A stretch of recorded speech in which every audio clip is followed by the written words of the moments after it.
পররাষ্ট্রমন্ত্রী ডক্টর খলিলুর রহমান ও পররাষ্ট্র প্রতিমন্ত্রী শামা ওবায়দের সাথে বৈঠক ভালো হয়েছে বলে মন্তব্য করেছেন যুক্তরাষ্ট্রের দক্ষিণ ও মধ্য এশিয়া বিষয়ক অ্যাসিস্ট্যান্ট সেক্রেটারি পল কাপুর। বুধবার সকাল ৯টায় পল কাপুর পররাষ্ট্র মন্ত্রণালয়ে আসেন। ১ ঘণ্টার বৈঠক করেন তিনি। বৈঠকে মার্কিন রাষ্ট্রদূত ব্রেন্ট ক্রিস্টেনসেন উপস্থিত ছিলেন।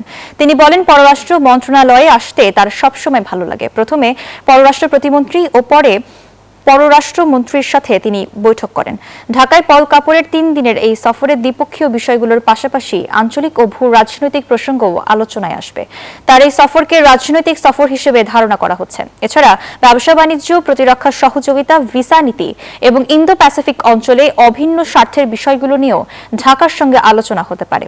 একই সঙ্গে সম্প্রতি সই করা বাণিজ্য চুক্তি কার্যকরের বিষয়ে আলাপ করবেন।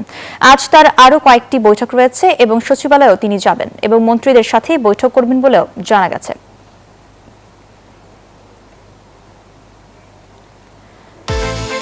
বিকাশ পেমেন্টে 10,000 টাকার বেশি অফার। শপিং চলছে তো।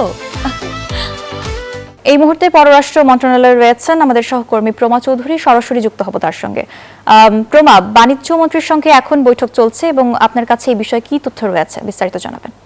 এই মুহূর্তে আমি আছি পররাষ্ট্র মন্ত্রণালয় এবং সকাল ৯টার আগেই কিন্তু পল কাপুর এখানে এসেছেন এবং আসার পরে 1 ঘণ্টা যাবত যে বৈঠক সেটি শেষ করেছেন। প্রতিমন্ত্রী শামা ওবায়দ এবং পররাষ্ট্রমন্ত্রী ডক্টর খলিলুর রহমানের সাথে তিনি বৈঠক করেছেন। এই সময় বৈঠকে কিন্তু মার্কিন রাষ্ট্রদূত ব্রেন্ট ক্রিস্টেনসেন ছিলেন এবং তারা একই সাথে বের হয়ে গেছেন ঠিক 11টার দিকে এখান থেকে। এবং সেই সময় কিন্তু সাংবাদিকরা প্রশ্ন করেছিলেন তাকে যে বৈঠকে কী ধরনের আলোচনা হয়েছে। সেই উত্তরে তিনি জানিয়েছেন যে বৈঠক তাদের ভালো হয়েছে এবং পররাষ্ট্র মন্ত্রণালয়ে আসলে তাদের আসতে সবসময় ভালো লাগে, এমনটিও মন্তব্য করেছেন মার্কিন রাষ্ট্রদূত।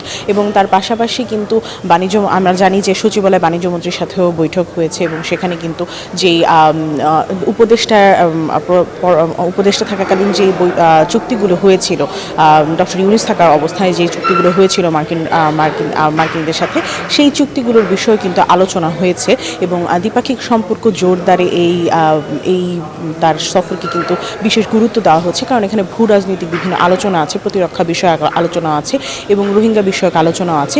পররাষ্ট্র মন্ত্রণালয়ের বৈঠকে আসলে কি ধরনের আলোচনাগুলো হয়েছে সেই বিষয়ে কিন্তু এখনো জানা যায়নি। পররাষ্ট্রমন্ত্রী যদি সেই বিষয়ে আমাদেরকে বলেন তাহলে আমরা জানতে পারবো যে আলোচনা এই মন্ত্রণালয়ে কি বিষয় হয়েছে। তবে বাণিজ্য মন্ত্রীর সাথে কিন্তু আমরা জানি যে চুক্তি বিষয়ক আলোচনাটি হয়েছে এবং দ্বিপাক্ষিক সম্পর্ক জোরদারে কিন্তু এই সফরের কালকে তিনি শেষ করবেন এই সফর এবং আগামীকালকে আজকেও তেনার একটি ইফতারের দাওয়াত আছে এবং আগামীকালকেও ইফতারের দাওয়াত শেষ করে কিন্তু তিনি চলে যাবেন তার গন্তব্যে।